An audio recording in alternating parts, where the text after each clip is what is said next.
మీ personal interviews మరియు వ్యాపార ప్రకటనల కొరకు ఈ నెంబర్ని సంప్రదించండి. మాజీ మంత్రి అవంతి శ్రీనివాస్ వైఎస్ఆర్ కాంగ్రెస్ పార్టీకి రాజీనామా చేశారు. రాజీనామా చేయడానికి గల కారణాలు కూడా ఆయన విశ్లేషించుకుంటూ వచ్చారు. సో ప్రజారాజ్యం పార్టీతో మొదలైన తన రాజకీయ ప్రస్థానంలో ఇప్పుడు గత ప్రభుత్వం ఓటమి పాలైన తర్వాత ఇప్పుడు ఎందుకు ఇలాంటి నిర్ణయం తీసుకోవాల్సి వచ్చింది? ప్రస్తుతంలో వైసీపీలో మీకు నచ్చని అంశాలు ఏంటి సార్? మిమ్మల్ని బాధించినటువంటి పరిస్థితులు ఏంటి? అసలు రాజీనామా కారణం అంటే చాలా ఉన్నాయమ్మా, కానీ ఇప్పుడు అవన్నీ మనం చెప్పదలుచుకోలేదు. ఎందుకంటే మొన్నటిదాకా ఆ పార్టీలు ఉన్న పార్టీని విమర్శించడం కరెక్ట్ కాదు. నేను చెప్పేది ఏంటంటే కొన్ని విధానాలు నచ్చక తప్పనిచ్చి వ్యక్తిగతంగా నాకు ఎవరి మీద ఇది లేదు. ప్లస్ ఏంటంటే ఈ ప్రభుత్వం వచ్చి కూడా మనకు ఎక్కువ టైం అవ్వలేదు. ప్రభుత్వానికి ఎక్కువ టైం ఇవ్వకుండా కూడా మనం వెళ్ళటం అనేది కరెక్ట్ కాదు. ఫస్ట్ మన పార్టీలోనే బోల్డ్ అన్ని లోటుపాట్లు ఉన్నప్పుడు ఆ లోటుపాట్లు సరి చేసుకుని అప్పుడు ప్రజా సమస్యల మీద వెళ్ళుంటే బాగుంటుందని ఆలోచన. సో అది నాకు ఏంటంటే నేను దూరం ఉండడానికి కారణం ఆ పర్సనల్ రీజన్స్. సీనియర్ రాజకీయ నాయకులు మీరు నెక్స్ట్ ఎలాంటి డెసిషన్ తో ఏ పార్టీలోనికి వెళ్ళాలనే ఒక ఆలోచన, అంటే ఒక విశ్లేషణ ఆల్రెడీ మీరు చేసుకున్నారు కాబట్టి మీ పద్ధతులకి ప్రజాసేవకు అనుకూలమైన పార్టీ ఏదని చూద్దాం. నేను ఇంకేం ఆలోచించలేదు అసలు. నేను అంత అంటే నేను ఫస్ట్ నుంచి చెప్తున్నాను. నేను ఎప్పుడు కూడా ఏదో ఆలోచించి బేరీజ్ వేసుకునే పార్టీల్లోకి వెళ్ళి, ఎందుకంటే నాకేం అవసరం లేదు పదవి కానీ లేకపోతే మనీ కానీ. నేను ఆశించి రాజకీయాల్లో రాలేదు. ఓన్లీ సర్వీస్ చేయడానికి వచ్చాను. బెటర్ సర్వీస్ ఎక్కడ ఉంటే అక్కడ చేస్తాను. ఆ సర్వీస్ చేసిన వల్ల నాకు కావాల్సిన వాళ్ళు రెస్పెక్ట్ తప్పనించి నాకు ఇంకేం అవసరం. I'm not expecting anything. మీడియాకి అడ్రస్ చేస్తూ కూడా చెప్పారు, తాడేపల్లిలో కూర్చొని చెప్పడం చాలా ఈజీ, ఇటు నాయకులు కార్యకర్తలు మీ ఏకపక్ష నిర్ణయాల వల్ల నలిగిపోతున్నారు అని. అటువంటి పరిస్థితులు గతంలో ఉన్నప్పటికీ కూడా మీరు ఒక పొజిషన్ లో ఉన్నారు కాబట్టి వాటన్నిటిని అణగదొక్కుని వెయిట్ చేయాల్సిన పరిస్థితి ఉందా? అంతే కదా. ఇప్పుడు డెమోక్రసీలో మనం we had to follow the people's verdict.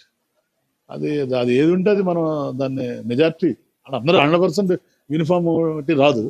So majority decision we had to follow. అది లేనప్పుడు ఆ నిర్ణయాలు అంత విజయం సాధించు.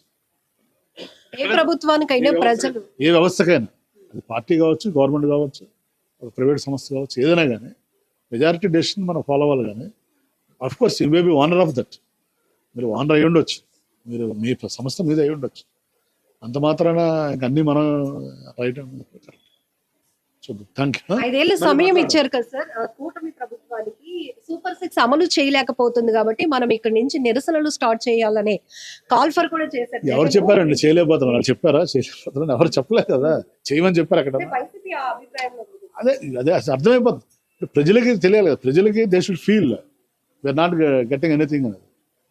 If they come, if you support then it's fine. అర్థమైందా? సో వాళ్ళు రోడ్డు మీదకి వస్తే మనం సపోర్ట్ చేయడం వేరే, మన వాళ్ళని రోడ్డు మీద లాగటం అది వేరే కదా. ఆల్రెడీ ఫస్ట్ నీ నాయకులు కార్యకర్తలు నలిగిపోయి ఉన్నారు 5 ఏళ్ళు. వాళ్ళకి ఏమి ఫలితం లేకుండా వాళ్ళ గురించి పట్టించుకోవాల్సిన బాధ్యత ఉంది కదా మీద.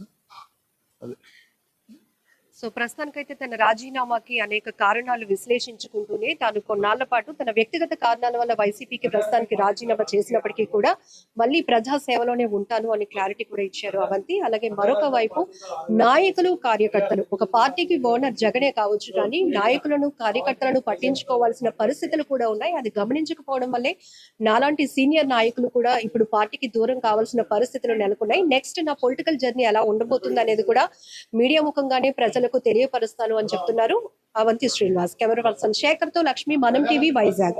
మరి ఈరోజు మీ అందరి దగ్గరికి రావడానికి ఎలక్షన్స్ తర్వాత ప్రధాన కారణం ఏంటంటే మీరందరూ చూస్తున్నారు, రాష్ట్రంలో 5 సంవత్సరాలు జరుగుతున్న పరిస్థితులు, దాని రిజల్ట్, దాని ఫలితం, అలాగే రిజల్ట్ అయిన తర్వాత కూడా జరుగుతున్న పరిణామాలు అన్నీ కూడా మనం గమనిస్తాం. నా వరకు నేను 2009లో మరి పద్మభూషణ్ మెగాస్టార్ మరి చిరంజీవి గారి యొక్క ఆశీస్సుతోటి వారి యొక్క ఆశ్రమంతో మన 2009లో రాజకీయాల్లో రావడం జరిగింది. మొట్టమొదటిసారిగా రాగానే భీమిలి నుంచి ఎమ్మెల్యేగా ఎన్నుకోవడం జరిగింది. మరి మొన్న కూడా పోటీ చేసే అవకాశం కల్పించారు, దానికి కూడా ధన్యవాదాలు. మరి ఎన్నేళ్ల రాజకీయ జీవితంలో నేను ఎక్కడా కూడా ఎవరి దగ్గర మరి ఒక న్యాయ పైసా లంచం తీసుకోకుండా, మరి ఎవరి దగ్గర కూడా ఎలాంటి అవినీతికి కానీ ఎలాంటి ఆరోపణలకి పాల్పడకుండా, మరి ఎలాంటి రాగద్వేషాలు కానీ ఎలాంటి అవినీతి కానీ బంధుప్రీతి కానీ అశ్రిత పక్షపాతం కానీ లేకుండా నా శక్తి మేరకు భగవంతుడు నాకు ఇచ్చిన అవకాశాన్ని, ప్రజలు నాకు ఇచ్చిన అవకాశాన్ని, పార్టీలు నాకు ఇచ్చిన అవకాశాన్ని చిత్తశుద్ధితోటి నిజాయితీతోటి నేను పనిచేసి నా నిజాయితీని నిరూపించడం జరిగింది. దానివల్లే మరి 2 సార్లు భీమిలి శాసనసభ్యులుగా, ఒకసారి అనకాపల్లి పార్లమెంట్ సభ్యుడిగా గెలిపించినటువంటి ప్రజలకి, మరి ప్రోత్సహించినటువంటి పార్టీ అధ్యక్షులకి, నాయకులకి అందరికీ కూడా మీ ద్వారా, అలాగే పాత్రిక రంగం మరి నా అభివృద్ధిలో పాత్రిక మిత్రులు కూడా మన తమ కుటుంబ సభ్యుల్లా చూసి మీరు ఎంతో నన్ను ప్రోత్సహించారు. దానికి మీకు, పాత్రికేయులకి, అధికారులకి, ప్రజలకి, పార్టీ నాయకులకి పేరు పేరున, ఎందుకంటే అందరూ ఉన్నారు నా ఆశ్రయులు, అన్ని పార్టీలు కూడా, వారందరికీ కూడా పేరు పేరున హృదయపూర్వక నమస్కారాలు, ధన్యవాదాలు తెలియజేస్తున్నాను. అయితే మనం కొద్ది కాలంగా చూస్తుంది, నేను ప్రజాసేవ చేద్దాం రాజకీయాలకు వచ్చాను. అప్పటి నుంచి రాజకీయాల ద్వారా ఇది లబ్ధి పొందడానికి రాలేదు, నేను లబ్ధి కూడా పొందలేదు. మీరు చూశారు గత 16 సంవత్సరాల నుంచి, 7 ఏళ్ళ నుంచి నాకు పొందే ఉద్దేశం కూడా లేదు. అలా ఒక రూపాయి కూడా నేనే సంపాదించలేదు, సంపాదించే ఉద్దేశం లేదు. సో ప్రజాసేవ చేద్దాం వచ్చాం. అది మనం అనుకున్న కొన్ని చేయగలిగాము, కొన్ని చేయలేము, అది సహజం అక్కడ. కాకపోతే మొన్న జరిగిన ఎలక్షన్లో కొంచెం చాలా బాధ కలిగించింది. ఎందుకంటే 5 సంవత్సరాలు ప్రజల మధ్యన ఉండి 7-8 గంటల రోజుకి గడప గడపకి తిరిగి, మరి సుమారు 3,70,000 ఓటర్లు ఉన్నారు భీమిలి నియోజకవర్గం. 3,70,000 ఓటర్లలో కనీసం 3,50,000 మందిని టచ్ చేశారు. మరి సేవ చేశాం, 8 గంటలు తిరిగాం. తర్వాత ప్రతి ఇంటికి ఎదురు లబ్ధి చేకూర్చాం. వైట్ కార్డు హోల్డర్ ఉన్నాం. అన్నిటికంటే ముఖ్యంగా కరోనా టైంలో ఈ జిల్లాకి నేను సింగిల్ మంత్రిగా ఉన్నాను. నాకు కూడా 3 సార్లు కరోనా వచ్చింది, మా కుటుంబ సభ్యులు కూడా కరోనా వచ్చింది. మరి నేను కరోనా కూడా నేను హైదరాబాద్లో ట్రీట్మెంట్ ఇచ్చుకోవాలి కార్పొరేట్ హాస్పిటల్. కరోనా కూడా ఇక్కడే ఉండి నేను కేజీహెచ్లోనే ట్రీట్మెంట్ తీసుకున్నాను. అంత నిస్వార్థంగా, అంత ప్రేమతోటి నేను పనిచేయడం జరిగింది నాకు ఇచ్చిన అవకాశం. మరి నా వరకు నేనైతే 100% న్యాయం చేశాను అనుకుంటున్నాను. కానీ ఏదేమైనా మన ప్రజల తీర్పుని తీసాం. మన ప్రజా తీర్పుని మనం గౌరవించాల్సిన బాధ్యత అందరి మీద ఉంది. సో నేనైతే ఎవరిని బ్లేమ్ చేయట్లేదు.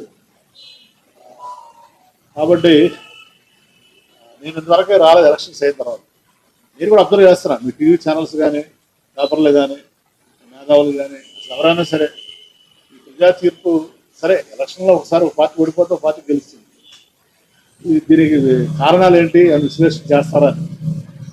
కొంతమంది ఏమో ఈవీఎంలు అంటారు, కొంతమంది ఏమో ఏదో రకరకాలుగా అనాలిసిస్ మీరు చేసుకుంటూ వచ్చారు. సో ఇదేంటంటే ఒక కేస్ స్టడీ.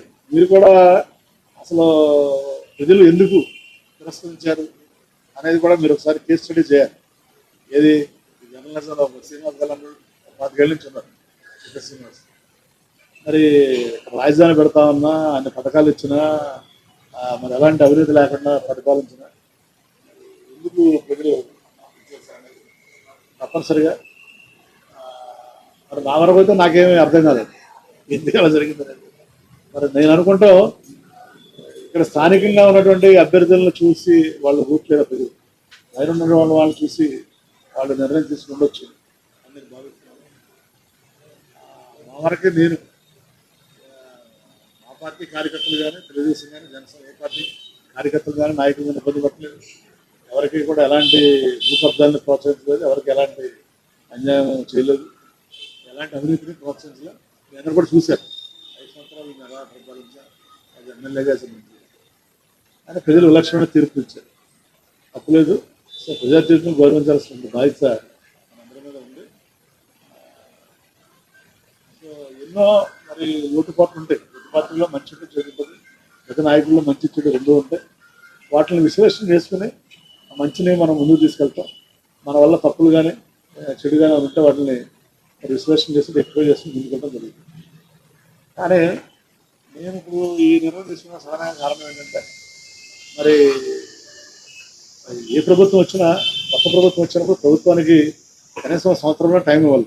సంవత్సరం కూడా టైం ఇవ్వకుండా మనం 6 నెలల నుంచే మనం వెళ్ళి ప్రజలను మళ్ళీ ఇబ్బంది పెడుతున్నాం, లేకపోతే నాయకులను ఇబ్బంది పెడుతున్నాం, కార్యకర్తలను ఇబ్బంది పెడుతున్నాం అనేది కరెక్ట్ కాదు అని నేను భావించి నిర్ణయం తీసుకోవడం జరిగింది.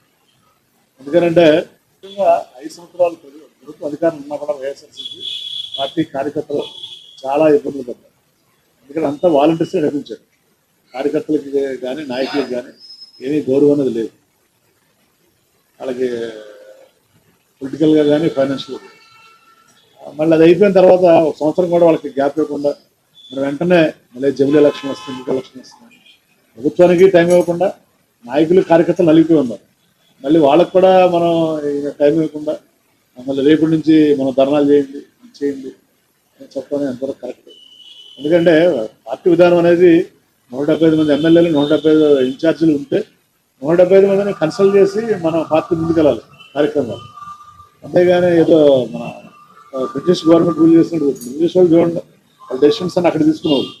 అక్కడ లండన్లో తీసుకుని ఆ డెసిషన్ మనకి పంపిస్తే ఇంప్లిమెంట్ చేసేవారు. సో ఏ పార్టీ అయినా ప్రజాస్వామ్యబద్ధంగా ఉండాలి, కానీ ప్రజాస్వామ్యబద్ధంగా లేకుండా నిర్ణయాలను ఏకపక్షంగా తీసుకుని వాటిని మీరు అమలు చేయండి అని చెప్పడం కరెక్ట్ కాదు. సో ఎందుకంటే మళ్ళీ నాకు కార్యకర్తలనే ఎంత ఇబ్బంది పడ్డారో 5 సంవత్సరాలు చూసాను దగ్గర, వాళ్ళంతా నలిగిపోయారు దగ్గర నుంచి చూసాను. వాళ్ళు ఇప్పటికీ కనీసం ఒక మీటింగ్ పెట్టి పలకరించకుండా వాళ్ళని అసలు ఏం జరిగింది, ఎలా జరిగింది అని చెప్పకుండా మళ్ళీ మీరు ధర్నాలు చేయండి, గొడవ చేయండి అని చెప్పడం ఎంతవరకు కరెక్ట్. మనం చూసాం సోషల్ మీడియా. వాడు ఎవడో యథోపం చేసిన దానికి పవన్ కళ్యాణ్ గారు దానికి నేను కోపం వచ్చి అని చెప్తాం. అక్కడి నుంచి ఈ సోషల్ మీడియా కార్యకర్తలు అందరూ ఎంత ఇబ్బంది పడుతున్నారు చూసాం. ఇప్పుడు మళ్ళీ ఈయన కూర్చుని ఇక్కడ తాడేపల్లిలో కూర్చుని ఆయన సార్ చెప్పేయడం చాలా ఈజీ. మీరు కలెక్టర్ గారు రండి, ధర్నా చేయండి, గొడవ చేయండి. సో ఆ ఇబ్బందులు ఉన్నాయంటే ఇబ్బందులు వస్తే వాళ్ళ దగ్గర అడ్వకేట్ పెడతాను, వాళ్ళకి బెయిల్ ఇప్పిస్తానంటే వాళ్ళ ఫ్యామిలీ ఉంటారు, వాళ్ళ ఇబ్బందులు ఉంటాయి. అందరూ అంత లైట్ తీసుకోలేదు కదా. చాలామంది చాలా రకాల ఇబ్బందులు ఉంటాయి. మరి అది అన్నింటి కాకుండా ప్రభుత్వం ఆర్థిక ఇబ్బందులు ఉంది. కొత్త ప్రభుత్వం వచ్చింది, ప్రజా తీర్పు ఇచ్చారు. ఇచ్చినప్పుడు ఆర్థిక ఇబ్బందులు ఉన్నప్పుడు మనం ఏదో అప్పుడే పంపలంటుకున్నట్టు ప్రజలు 5 సంవత్సరాల తర్వాత డిసైడ్ చేస్తారు. వాళ్ళు సూపర్ 6 అమలు చేశారా లేదా, వాళ్ళు ఇచ్చినప్పుడు మేనిఫెస్టో అమలు చేశారా లేదా అనేది పీపుల్ విల్ డిసైడ్. మనం ఇదిలోగా మ్యాండేట్ ఇచ్చిన దానికి 5 సంవత్సరాలు ఇచ్చారు. రాష్ట్ర గారు చెప్పేవాళ్ళు ఏదైనా అడిగితే ప్రస్తుతం సార్ మీరు ఇచ్చలేదు, అవునే చేయలేదు, చేయమని 5 సంవత్సరాలు టైం ఇచ్చారు. 5 ఏళ్ళ తర్వాత మీరు అడగండి అని చెప్పాడు ఆయన రాజశేఖర్ గారు. 5 ఏళ్ళు కాదు కదా, 5 నెలలు కూడా ఆయన టైం ఇవ్వకుండా వెంటనే మీరు ధర్నాలు చేయండి, రాష్ట్రాలు చేయండి, ఇచ్చేయండి, నచ్చేయండి అనేది మంచి పద్ధతి కాదు. ఎందుకంటే రాష్ట్రం అభివృద్ధి చెందాలంటే వాళ్ళ కేంద్రం దగ్గర కానీ రాష్ట్రం దగ్గర కానీ లిమిటెడ్ నిధులు ఉన్నాయి. పెట్టుబడులు రావాలి. పెట్టుబడులు రావాలంటే ఏంటి, స్థిరమైన ప్రభుత్వం ఉంటేనే పెట్టుబడులు వస్తాయి. పొలిటికల్ కన్ఫర్మ్ అవుతాం. ఓకే.